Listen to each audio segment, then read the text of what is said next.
Join कर रहे हैं डॉक्टर खालिद खान साहब, क्लाइमेट चेंज एक्सपर्ट हैं, senior member sustainable conservation network से इनका ताल्लुक है।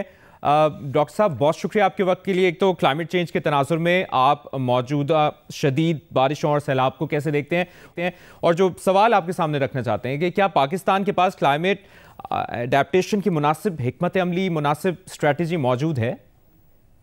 जी, अस्सलाम वालेकुम। बहुत शुक्रिया, आपने इसी एक ही में कई सवाल कर डाले।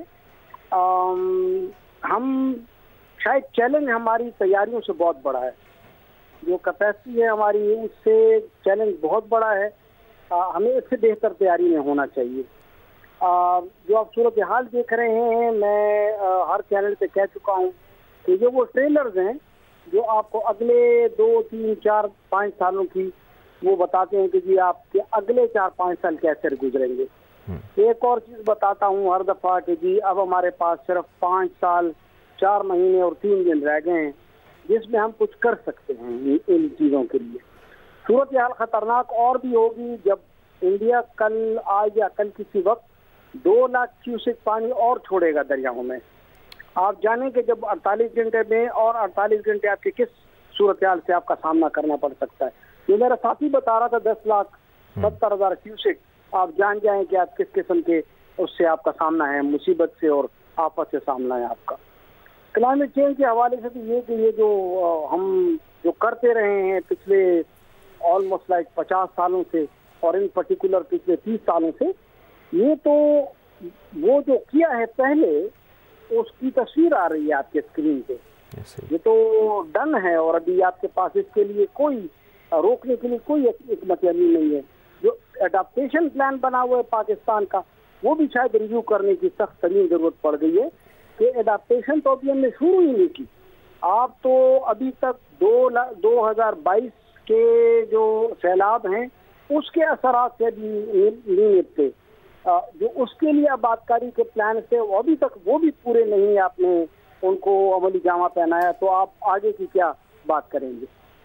डॉक्टर साहब, ये भी सवाल कि मुस्तकबिल करीब में पाकिस्तान को अर्बन फ्लडिंग और दरियाई कटाव से आपके ख्याल में कितना बड़ा खतरा है? बहुत बड़ा खतरा है। आपको मैंने कहा ना कि आपके पास क्या, पूरी दुनिया के पास सिर्फ 5 साल 4 महीने और 3 दिन रह गए हैं।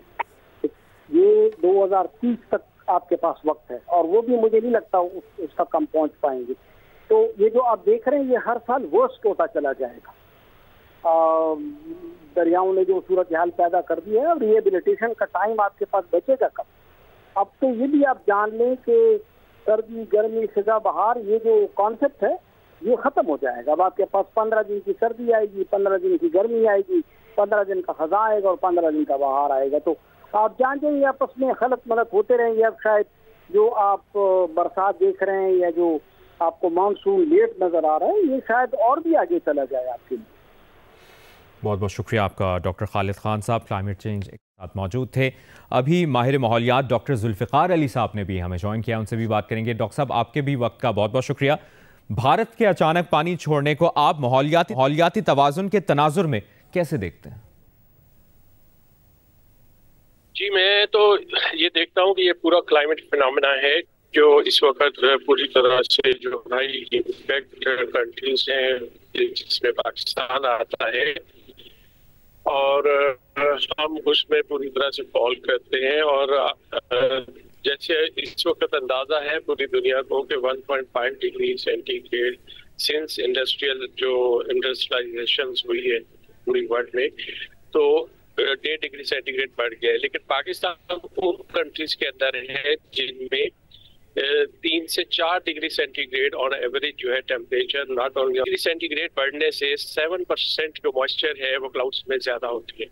तो अगर इतना इम्पैक्ट है तो हम इस तरह से इस इम्पैक्ट की वजह से ये जो ज्यादा मॉइस्चर वाले क्लाउड्स आते हैं तो हैवी रेन्स जो है, क्योंकि यहाँ पे हमें एक एडिशनल फिनोमेना जो इम्पैक्ट करता है वो हिमालयन वॉल है।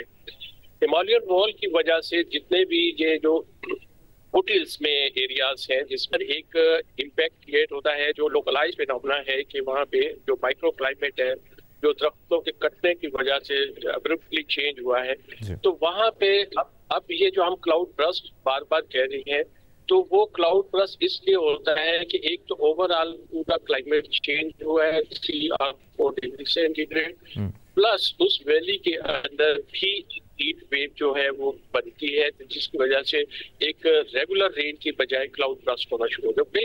बिल्कुल वो छोटी सतह पे होता है 30 किलोमीटर के एरिया में, लेकिन उसका इम्पैक्ट बहुत होता है। और दूसरा ये कि जब आप दरख्त काट लेते हैं तो फिर जाहिर है उसके साथ सिल्ट और वो सारी चीजें आना शुरू होती है।